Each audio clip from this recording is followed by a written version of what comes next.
बिस्मिल्लाहिर्रहमानिर्रहीम। अस्सलामुअलैकुम। मैं हूं मुदस्सर शाही एडवोकेट और आप देख रहे हैं हमारे यूट्यूब चैनल लीगल इश्यूज़। आज हम जिस टॉपिक पर बात करने जा रहे हैं वो है मंशियात के बारे में कि नशा आवर अशिया जो लोग सेल करते हैं, जो इस्तेमाल करते हैं इनका, या जिनसे बरामद हो जाती हैं, तो उसके लिए कानून में क्या सज़ा है, क्या तरीक़ाकार है, सारा प्रोसीजर इंशाल्लाह आज डिस्कस करेंगे इस शॉर्ट से वीडियो क्लिप में। जो स्पेशली ये वीडियो उन लोगों के लिए बहुत अहम है जो किसी न किसी तरीके से नशे के आदी हो चुके हैं, या जिनका कोई अजीज़ो कारब में से नशे का आदी हो चुका है, या सेल करता है, या सोसाइटी के लिए सोशल वर्क करते हैं, उन लोगों के लिए बहुत अहम है। ज़रूर एंड तक सुनिएगा। सबसे पहले बात करें कानून इसको कौन सा डील करता है। मंशियात फ़रोशी, मंशियात बहुत आम हो चुकी हैं, हमारे नौजवान नस्ल इसका शिकार होती जा रही। सबसे पहले कानून के control of narcotic substances act 1997, ये बुनियादी तौर पर कानून है जो डील करता है कि कैसे कंट्रोल किया जाए नारकोटिक्स को।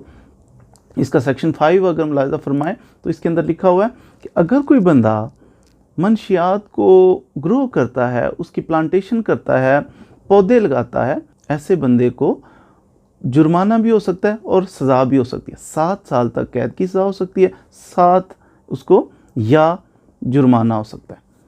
इसमें याद रखिएगा हमेशा हर ऑफेंस में कि जहाँ पर कैद की सज़ा हो या जुर्माना हो, दूसरी सूरत ये होती है कैद की सज़ा हो और जुर्माना हो। ये इनमें बड़ा फ़र्क है।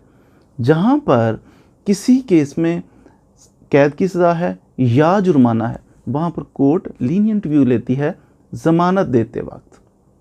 आप ज़मानत अप्लाई करते हैं, कोर्ट कहती है चलो इसको ज़मानत दे दो। क्या पता कि कल को ट्रायल जब मुकम्मल हो, इसका केस ख़त्म हो, तो बाद में फ़ैसला हम ये करें कि इसको बरी कर देते हैं या इसको जुर्माना कर देते हैं। जुर्माना अगर कर दिया तो ये आज जो अंदर रह रहा है 2-4 महीने, तो ये कैसे वापस उसको लौटाएंगे। अगर तो इसको सज़ा हो गई कैद की, फिर तो उसमें से हम काट लेंगे कि 4 महीने ट्रायल के दौरान ये जेल में रहा है।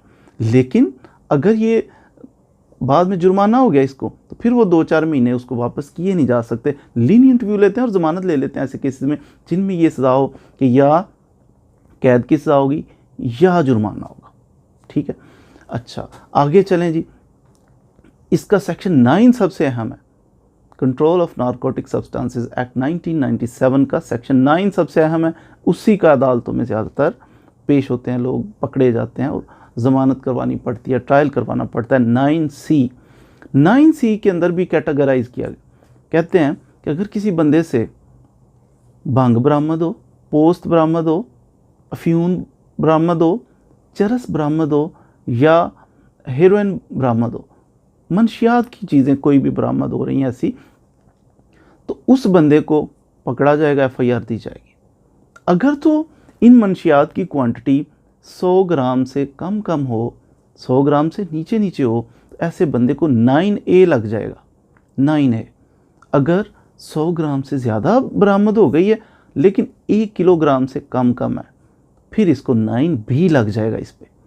अगर किसी बंदे से 1 किलो से ज़्यादा मंशियात बरामद हो गई हैं तो इस पर 9C लग जाएगा, जो बहुत ख़तरनाक है। एनी हाउ 9A अगर किसी बंदे पे लग जाए, 100 ग्राम से कम मंशियात थी, तो इसको सज़ा होगी 2 साल तक कैद की सज़ा हो सकती है या जुर्माना हो सकता है, दूसरा 9B लग जाए, 100 ग्राम इससे बरामद हुई है मंशियात और 1 किलोग्राम तक, 100 ग्राम से लेके 1000 ग्राम तक बरामद हो गई है, इस बंदे पे 9B लगेगी और इसको 7 साल कैद प्लस जुर्माना होगा, या जुर्माना नहीं प्लस जुर्माना होगा।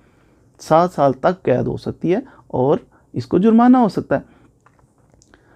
9C अगर किसी बंदे से 1 किलोग्राम से ज़्यादा बरामद हो गई है तो ऐसे बंदे पे 9C लगेगी, और 9C जिस पे लग जाए ये बहुत ख़तरनाक है। इसका मतलब है इसको 14 साल तक कैद की सज़ा हो सकती है, इसको उम्र कैद भी हो सकती है, सज़ाए मौत भी हो सकती है, और 1 मिलियन तक, 10 लाख तक इस बंदे को जुर्माना भी किया जा सकता है।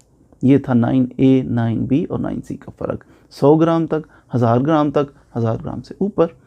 अगर किसी बंदे के पास 9C किसी बंदे पे लगी है लेकिन उसकी क्वांटिटी 1 किलो से ज़्यादा है, लेकिन इतनी ज़्यादा है कि 10 किलो से भी ज़्यादा है, ऐसे बंदे को फिर कम अज़ कम सज़ा जो है ना वो उम्र कैद की होगी। इससे कम इसको सज़ा नहीं दी जा सकती।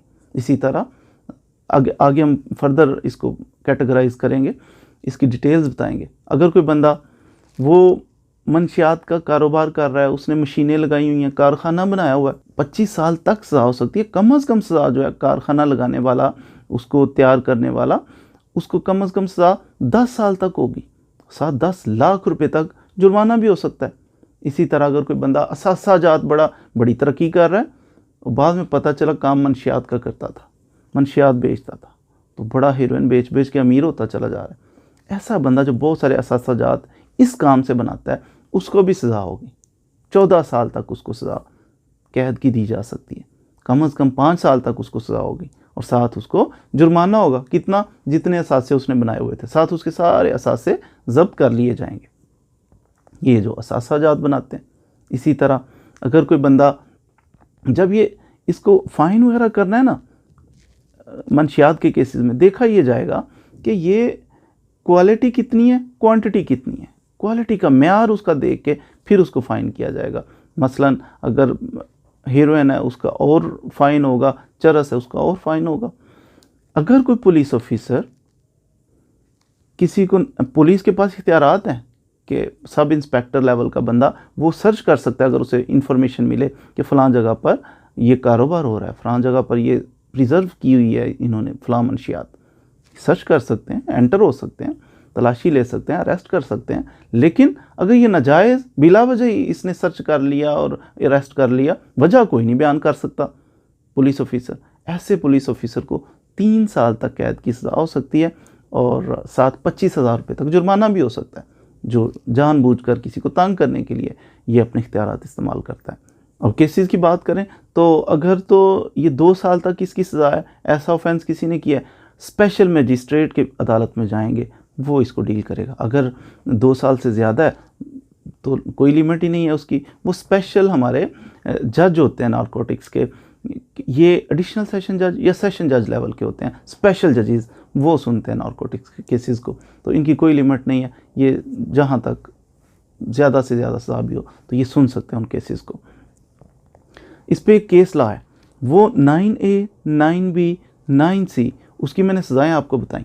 लेकिन अब 2009 से ऑनवर्ड ये एक हाई कोर्ट का एक लार्जर बेंच था, उन्होंने एक फ़ैसला किया, उस फैसले सेंटेंसिंग पॉलिसी एक दे दी। कहते हैं कि अगर किसी बंदे से 9A की बात करते हैं, अगर किसी बंदे से मंशियात बरामद हुई है 5 ग्राम, उसको भी वही सज़ा। अगर किसी बंदे से 95 ग्राम मंशियात बरामद हुई, फिर भी वही सज़ा। ये तो गलत बात। दूसरा, अगर किसी बंदे से 5 ग्राम भंग बरामद हुई है, वही सज़ा। एक बंदे से 90 ग्राम हीरोइन बरामद हुई है, वही सज़ा। तो ये मुनासिब नहीं। जब ये कन्फ्यूजन देखा ना, पर जजेस भी क्या करते थे, अच्छा जिसको चाहें जितनी मर्ज़ी सज़ा दें, डिस्क्रिशन है उनकी। इस चीज़ को ख़त्म करने के लिए मुख्तलिफ जजेस मुख्तलिफ फ़ैसले कर रहे हैं। तो फिर 2009 में गुलाम मुर्तज़ा केस, 2009 में जस्टिस सरदार आसिफ सईद खान खोसा, उनकी ये जजमेंट है 2009 में, PLD 2009 लाहौर, पेज था इसका 362। तो इसमें डिसाइड किया उन्होंने, एक सेंटेंसिंग पॉलिसी, एक चार्ट बना के दे दिया कि किस केस में कैसे चार्ट बनाया। एक तो उन्होंने चार्ट ये बनाया कि देखिए 1 ग्राम से लेके 100 ग्राम तक मोटा मोटा हिसाब आपने दे दिया कि 9A लगेगी और उसकी 2 साल सज़ा। ऐसा ना करें। चार्ट के अंदर उन्होंने कहा कि अगर 30 ग्राम तक किसी से बरामद हो, उसको थोड़ी सज़ा दें। 60 ग्राम तक किसी से बरामद हो, उससे ज़्यादा सज़ा दें। 60 ग्राम से लेके 100 ग्राम तक किसी से बरामद हो, उससे ज़्यादा सज़ा दें। 9A को 3 हिस्सों में तकसीम कर दिया, और 3 हिस्सों में नहीं किया, आगे मज़ीद उन्होंने तकसीम किया। फिर उन्होंने कहा और अगर भंग बरामद हो 30 ग्राम, उसकी अलग सज़ा है। अगर किसी बंदे से चरस बरामद हो, उसकी अलग सज़ा होनी चाहिए, थोड़ी ज़्यादा होनी चाहिए। अगर किसी हेरोइन बरामद हो जाती है 30 ग्राम, उसकी सज़ा उससे ज़्यादा होनी चाहिए। तो यूँ उन्होंने टेबल एक बड़ा लंबा चौड़ा सा बनाया, उसको मुलाज़ा फरमाइएगा किसी वक्त। मिसाल के तौर पर उन्होंने सबसे पहले 9A की अगर हम बात करें, 9A के अंदर उन्होंने कहा कि अगर किसी बंदे से भंग बरामद हो गई है, 9A उस पर लग गया और ये 100 ग्राम से कम है। उन्होंने कहा अगर 30 ग्राम किसी से बरामद हुई है, 60 ग्राम बरामद हुई है या 100 ग्राम बरामद हुई है, 1 ग्राम से लेके 30 तक, 30 ग्राम से लेके 60 तक, 60 ग्राम से लेके 100 ग्राम तक। उन्होंने कहा कि अगर किसी बंदे से 30 ग्राम तक भंग बरामद हो गई है तो इसको 3 माह कैद और 1000 रुपया जुर्माना करना है। अगर 30 ग्राम से लेके 60 ग्राम तक बरामद हुई है, इसको 6 माह कैद और साथ 2000 रुपया जुर्माना करना है। अगर किसी बंदे से 60 ग्राम से लेके 100 ग्राम तक हुई है, इसको 9 माह कैद और साथ 3000 रुपया जुर्माना करना है। तो ये यानी एक 9A को भंग के केस में उन्होंने 3 हिस्सों में तकसीम कर दिया। साथ ही उन्होंने कहा 9A में, 9A के ही अंदर अगर चरस बरामद हो जाए तो फिर ये सज़ा नहीं देनी आपने, फिर वो चेंज हो जाएगी। अगर किसी बंदे से चरस बरामद हो गई है तो फिर उसकी सज़ा क्या होगी? अगर तो 30 ग्राम, 9A की बात हो रही है, अगर 30 ग्राम तक चरस बरामद हुई है, इसको 6 माह तक कैद होगी। अगर किसी बंदे से 60 ग्राम तक चरस बरामद हो गई है तो इसको फिर 9 माह तक कैद होगी। अगर किसी बंदे से 60 ग्राम से लेके 100 ग्राम तक चरस बरामद हुई है तो इसको 1 साल तक कैद होगी। तो ये 9A ही है, वो भी 9A था, ये भी 9A है, लेकिन सज़ाएँ थोड़ी सी चरस होने की वजह से थोड़ी थोड़ी बढ़ गई। 9A की ही कैटेगरीज उन्होंने बना दी। एक तो इस बेसिस पर बनाई कि क्वांटिटी के 3 हिस्से कर दिए, 100 ग्राम तक है उस 3 हिस्से कर दिए।